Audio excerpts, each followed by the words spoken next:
religion, you joke about who you are, what's true to you. Many of my jokes are going to be about severe mental health challenges because I suffer from mental illness. So I went into a psychiatry appointment. I said, "Doctor, I have something wrong with me. I don't know who to tell or what to do." He said, "I've been a shrink for over 40 years. I've heard and seen it all. Not this. I have the Andrew diagnosis. It's a little bit of OCD, mania, depression, germophobia, bipolar. Oh yeah, and I'm schizoaffective." He said, "Oh my God, you're a monstrous creature. I've never seen anything like this before." I shocked the hardened shrink. But over time, he began to salivate at the mouth. He wanted to help me, cure me of the Andrew diagnosis. But what he fails to realize, there's no helping me. My condition is permanent. It's really embarrassing when I go to a doctor for the first time other than my psychiatrist. The cute 20-something-year-old nurse comes into the room. She asks me, "What medications are you on?" I have to say, Latuda, Lamictal, Lithium, and that's just the L's. By the time I get to the R's, I feel like she swiped left on me like it's Tinder. She looks at me critically. Then she asks me, "Are you bipolar?" "Yes." "Are you depressed?" "Yes." "Have you ever been hospitalized?" "Yes." "What reasons have you been hospitalized?" "For psychiatric reasons." I should tell her the 2 medications that I'm not on, the 2 things that are not wrong with me. Then I hear her going to the hallway. She starts mumbling with another nurse. She's like, "What's wrong with this guy? Is he Frankenstein?" "No, I have the Andrew diagnosis. It's unlike anything she's ever seen before. It's my condition." So I'm a 33-year-old disabled adult child. I'm sitting back watching my life pass me by. My dad tells me, "Andrew, you need to pull the trigger."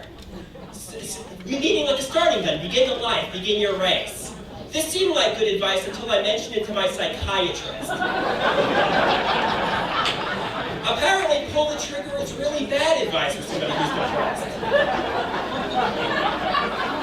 My doctor tells me recovery isn't instantaneous like the pulling of the trigger.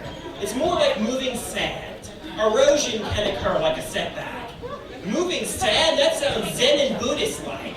You could at least use the analogy constructing a house. Knowing me, I would construct my house on sand, and we all know how that would end. My house would crumble because sand isn't a good foundation. So I'm going out into the real world. I'm trying stand-up comedy.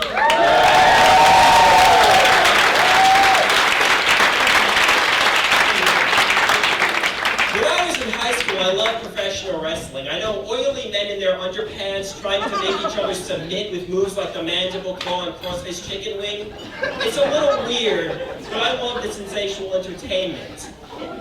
My favorite wrestler was Mordecai. He was a religious zealot, a lunatic that did crazy things in the name of religion. Also, while I was in high school, I worked as a bagger at a supermarket. When somebody wouldn't tip me, I would crush their bread and crack their eggs. All that destruction was stressful, so by the time break rolled around, I would go into the restroom, start to relax, let it all hang out. One time, thinking I was alone in the restroom, I began impersonating Mordecai. I said, "Sinners, forgive them, Father, but I will not." To my surprise, some guy calls out from the stall, "Are you okay up there, buddy? Is everything all right?" I was embarrassed and ashamed, so I ran out of the bathroom. But he pursues me. He comes up to me and he says, "I was really inspired by your religious message.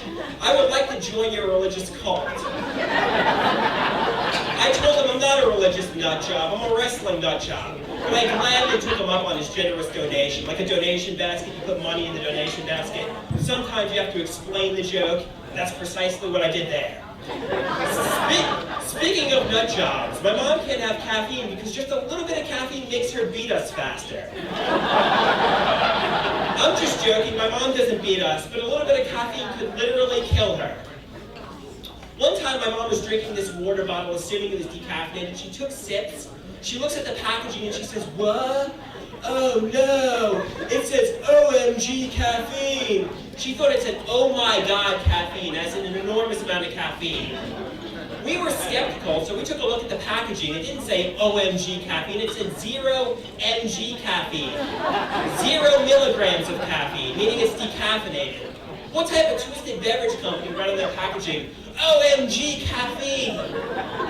Me personally, that's what I want in my coffee. I want an enormous amount of caffeine. I want OMG caffeine. I like to think of myself as an outside-the-box thinker, so maybe I can be innovative. Maybe I can create my own energy drink. Call it OMG caffeine.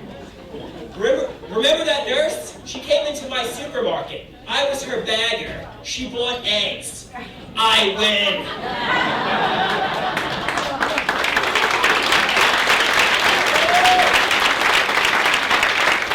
The caffeine is OMG, but my mental health is WTF.